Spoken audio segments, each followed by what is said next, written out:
하나님의 말씀 보시겠습니다. 이사야 전체적으로는 하나님께서 심판하시겠다. 이 메시지가 굉장히 뚜렷합니다. 이스라엘의 죄에 대해서 심판하시겠다. 하지만 반대로 또 회복시키시겠다는 메시지가 명확하게 드러나 있습니다. 심판이 있지만 또 남은 자들에 대해서 반드시 회복하시겠다. 이런 말씀을 하시죠. 특별히 지금 상황은 동맹 아수르 그토록 의지했잖아요. 우리를 북이스라엘과 아람으로부터 지켜줄 것이다. 이 남유다가 철저하게 의지했던, 군사적으로 의지했던 아수르에 의해서 유다가 침공당하고 짓밟히는 그런 상황입니다. 동맹을 의지했고 굉장히 그들이 우리를 지켜줄 거라고 생각했는데 북이스라엘과 아람을 멸망시킨 후에 이 동맹인 유다마저 침공하는 좀 어처구니 없는 일이죠. 그때마다 하나님께서는 뭐라고 말씀하셨습니까? 아수르의 힘을 의지하지 말라. 군사력을 의지하지 말라. 세상의 힘, 이것을 의지하지 말라고 계속 말합니다. 하지만 남유다도 사람들이라 계속해서 세상에 보이는 힘, 권력, 그 경제력, 나라가 크니까 경제력이 있는 거죠. 그것을 여전히 의지합니다. 보이지 않는 하나님, 그 마음속에 없습니다. 당장 눈앞에 보이는 아수르에게 의지하고 결국에는 아수르에게 침공을 당하는, 그래서 굉장히 어려움을 겪는 그런 상황이 계속되었습니다. 그런데 10장에서 뭐라고 말씀하십니까? 그 아수르도 하나님께서 멸망시키시겠다고 말씀하십니다. 그토록 강했고 그토록 멋져 보이고 모든 것을 할 수 있을 것 같은 그 아수르마저도 하나님께서는 심판하신다. 할렐루야. 하나님의 메시지거든요. 그래서 이 땅은 하나님께서 여호와께서 통치하신다. 이것을 계속해서 말씀을 하십니다. 그래서 오늘 이제 11장에 다시 한번 회복에 대한 메시지를 이사야를 통해서 합니다. 그 회복의 중심이 무엇이냐? 이새의 줄기에서 한 싹이 난다고 합니다. 이새의 줄기, 다윗의 자손, 그렇죠? 다윗 왕의 자손, 하나님이 기뻐하시는 왕이었잖아요. 그 왕의 자손 중에 한 싹이 나며 그 뿌리에서 한 가지가 난다고 합니다. 이 한 싹, 한 가지, 굉장히 연약한 존재들이죠. 싹이 얼마나 연약합니까? 그냥 우리 나무에서 싹이 나면 어떻습니까? 그냥 처음에 며칠 안 돼서 부러뜨리면 어린아이도 그냥 좀 문지르면 뚝 끊어지죠. 굉장히 약하죠. 하지만 그렇게 약해 보이는 이 싹에서 생명력이 있으니까 계속해서 자라나는 거죠. 그래서 나중에 줄기가 되어지고 거기에서 잎사귀가 나아지고 또 꽃이 피고 열매를 맺는, 그래서 한 싹의 어떤 중요함들이 여기 있습니다. 생명력이 있다는 거죠. 죽어있지 않다는 것입니다. 그래서 지금 이스라엘 남유다가 완전히 황폐해진 것 같지만 또 북이스라엘마저도 망했고요. 완전히 황폐해진 것 같지만 이새의 줄기에서 다윗 왕의 자손으로부터 한 싹이 난다. 그래서 결국에 결실할 것이다. 즉 남은 자, 예수 그리스도를 믿고 하나님을 믿고 하나님을 철저히 의지하는 그 남은 자를 통해서 하나님께서 다시금 싹이 나고 결실을 맺게 할 것이다. 이렇게 약속을 하시는 거죠. 이걸 이제 예수님이라고 우리가 이야기를 하잖아요. 다윗의 후손 싹, 생명력. 또한 2절에 보면 그 위에 여호와의 영이 강림한다고 말씀을 하시잖아요. 그렇죠? 예수님께서 세례를 받으실 때 비둘기처럼 성령께서 예수님 머리에 임했다고 성경은 분명하게 기록하고 있습니다. 그 위에 여호와 영, 성령께서 강림하신다는 거죠. 그 성령의 특징은 뭡니까? 지혜와 총명의 영이고 모략과 재능의 영이고 지식과 여호와를 경외하는 영이라고 분명히 말씀하십니다. 그래서 이삭이 능력 있는 것, 그 안에 생명력이 있는 것이고요. 또한 여기서 한번 더 성령께서 강림하시기 때문에 능력이 있다고 말씀을 하십니다. 다윗의 자손 예수 그리스도를 통해서 그런 역사를 이루실 거라고 말씀하시는 거죠. 또한 단기적으로는 남은 자들, 세상을 의지하지 않고 아수를 의지하지 않고 우리는 여호와 하나님만을 의지하겠습니다. 내 힘을 의지하지 않고 나는 여호와 하나님께 속해 있습니다. 그분이 나의 전부입니다. 이렇게 의지하는 자들, 이들이 남은 자들이죠. 이들이 한 싹이 되는 거고요. 그래서 그들에게 동일하게 성령이 임하실 거라고 말씀을 하십니다. 그래서 그 당시에 아수르로 끌려갔던 사람들, 이 사람들을 회복시켜 주실 것이다. 이 약속들을 또한 하시는 거죠. 그래서 미래에 대한 약속이고요. 단기적인 미래 또한 장기적으로 우리에게까지 미치는 그런 예언이 되는 겁니다. 그리고 어떻습니까? 오늘날 우리 안에 예수 그리스도를 품고 있으시잖아요. 예수님 우리가 영접하는 순간 우리 안에 예수 그리스도의 싹이 머물게 된 거죠. 그분의 성령이 우리 안에 거하게 된 거죠. 그래서 이 성령이 강림하시면 어떤 일들이 일어나는가? 3절부터 이제 쭉 말씀하십니다. 3절부터 5절까지는 공의로 가난한 자를 심판하며 정직으로 세상의 겸손한 자를 심판하신다는 거죠. 심판하시고 또한 5절에 보면 공의로 그의 허리띠를 삼으며 성실로 그의 몸의 띠를 삼으리라. 공의와 정직으로 다스리고 심판하신다고 말합니다. 그 당시에 세상을 통치하는 왕들은 어떻습니까? 압제하고 불의를 행하고 계속해서 그런 모습 속에서 가난하고 소외되고 약한 자들이 고생을 했죠. 고난을 받았던 거죠. 그렇지만 하나님께서 예수님께서 다스리는 그 하나님의 나라에서는 공의로 심판하고 정직으로 심판할 것이다. 억울한 일이 없을 거다 이렇게 말씀하십니다. 세상을 살다 보면 우리에게 억울한 일들이 꽤 많잖아요. 억울합니다. 내가 잘못하지 않았는데 징계를 받고 내가 잘못하지 않았는데 꾸중을 듣고 했을 때 얼마나 억울합니까? 그런데 예수님께서 통치하시는 그 나라, 하나님의 나라는 공의로 심판하고 정직으로 심판하신다고 이렇게 말씀을 하십니다. 그래서 6절부터 9절까지 이상적인 나라, 하나님의 나라의 모습을 그대로 보여줍니다. 사자들이 어린 양과 뛰놀고 어린아이가 독사물에 손을 넣어도 물지 않는, 이거 굉장히 불가능한 일들이죠. 그렇죠? 이거 가능하겠습니까? 사자들이 어린 양과 뛰놀 수 있습니까? 독사물에 어린이가 손 놓으면 환영할까요? 잘 왔습니다. 뭐 이렇게 할까요? 아니죠. 물어버리죠. 그런데 이런 이상적인 나라, 불가능한 것 같은 세상이 임하겠다고 말씀을 하시죠. 하나님의 나라가 임하는 거죠. 그래서 원수가 되었던 자연과 자연이 원수가 되었는데 죄로 말미암아서 오염돼서 원수가 되는데 그것들이 화목하게 되는 일들이 일어날 것이다.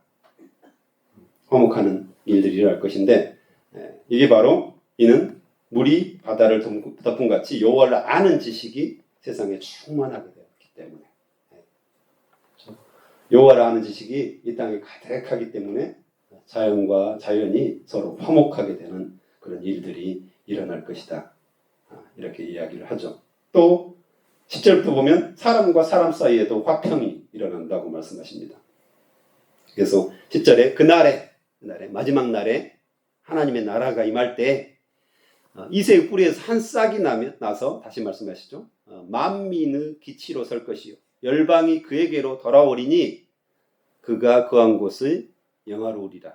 이렇게 말씀을 하시죠. 그래서 만문의 기치로 섰다. 뭘까요? 우리 단체 여행 가보면 이렇게 깃발을 들고 있잖아요. 그렇죠?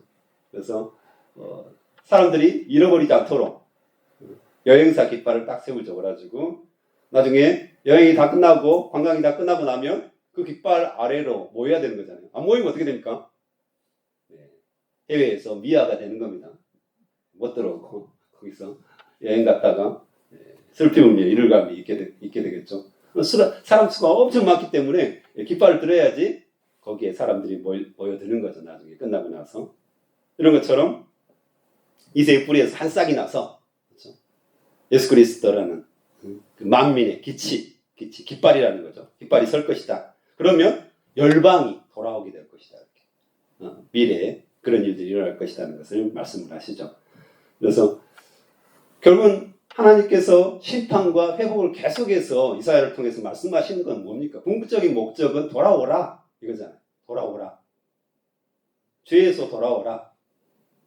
하나님을 의지하지 않고 네 마음대로 자기 소견의 어른대로 행하는 것으로부터 돌아오라. 내가 하나님이다. 내가 네 인생을 책임져 주겠다. 이 말씀을 계속 하시는 거잖아요. 근데 우리가 못 믿어요. 예수님이 하나님이 내 인생을 책임져 줘? 아니죠. 내가 내 스스로 내 인생을 책임지는 거지 하나님께서 뭘 하시겠습니까? 나는 내 힘만 믿고 살렵니다. 이것이 인간의 생각이거든. 죄악된 생각이죠. 하나님께서는 돌아오라. 내가 너에게 평강을 주겠다. 하나님 나라를 선물로 주겠다. 계속해서 말씀하시는 거죠. 그래서 그게 반복되는 이유입니다. 사람들이 말을 안 들어요. 저도 말을 안 듣고요. 늘 죄짓기를 좋아하고 내버려 두죠. 죄짓기를 다스리지 않는 그런 모습들인 거죠. 그래서 11절에 보면 돌아오게 하실 것이다. 그래서 돌아오게 하셔가지고 나중에는 어때요?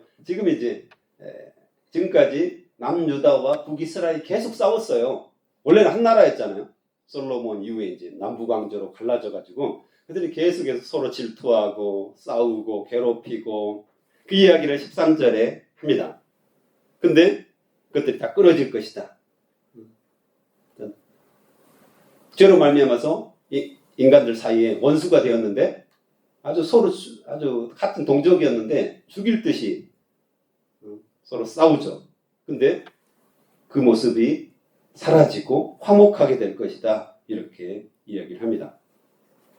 그래서 통일운동을 하시는 많은 크리스찬들이 있으신데 이런 어떤 구절들을 보고 남북 통일이 가능하다고 말씀을 하십니다. 요즘도 굉장히 어렵잖아요. 상황이.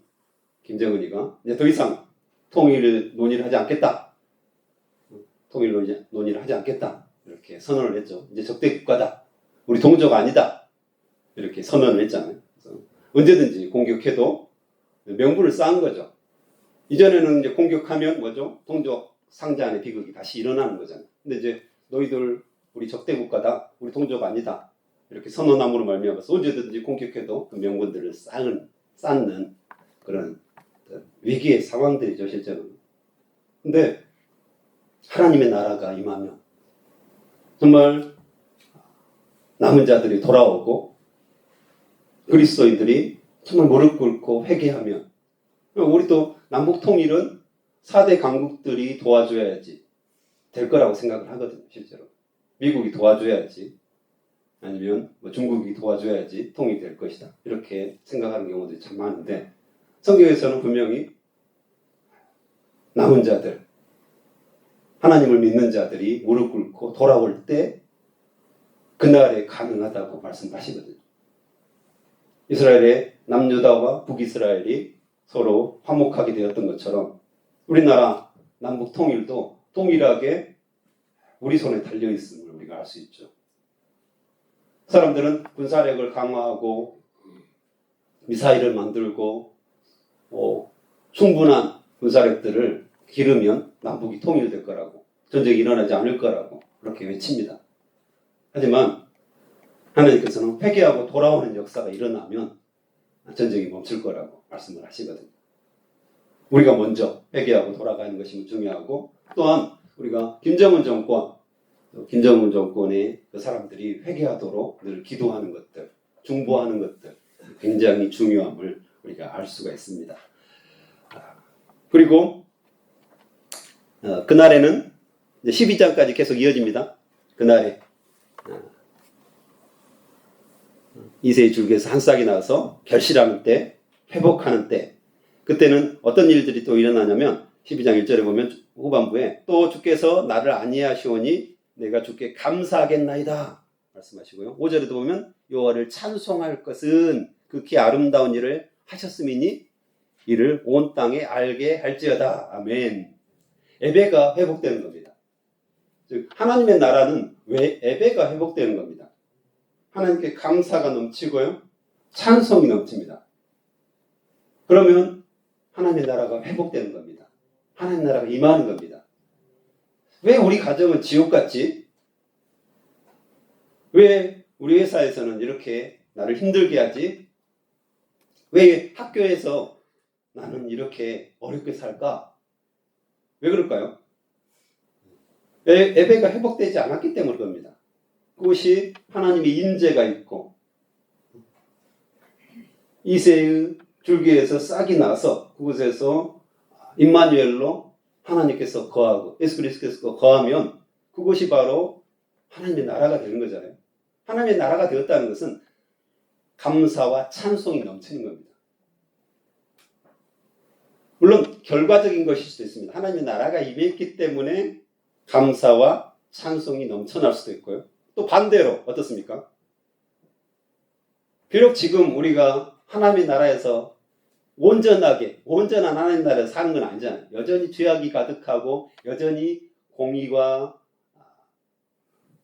정직이 뒤집어진 세상, 불의하고 억울한 세상에서 우리가 살고 있잖아요. 하지만 이곳에 우리가 감사가 넘치게 하고 내 마음속에서 감사하는 겁니다.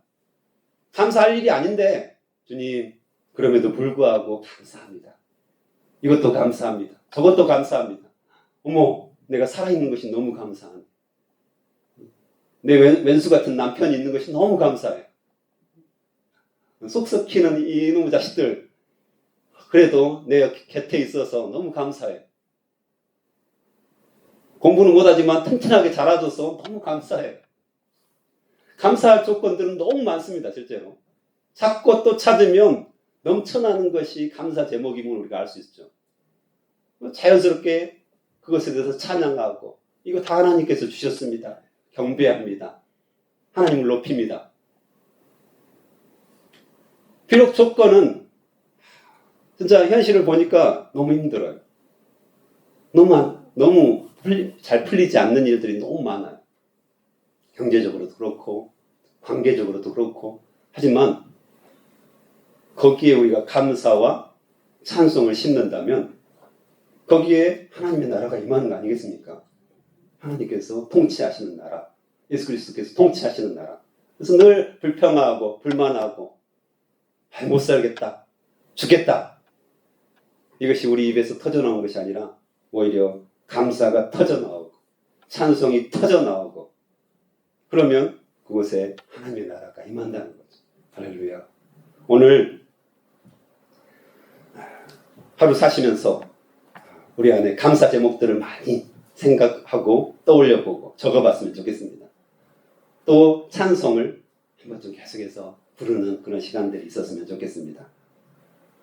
그때 우리에게 평화의 나라, 하나님의 나라가 임할 줄 믿습니다. 함께 기도하시겠습니다.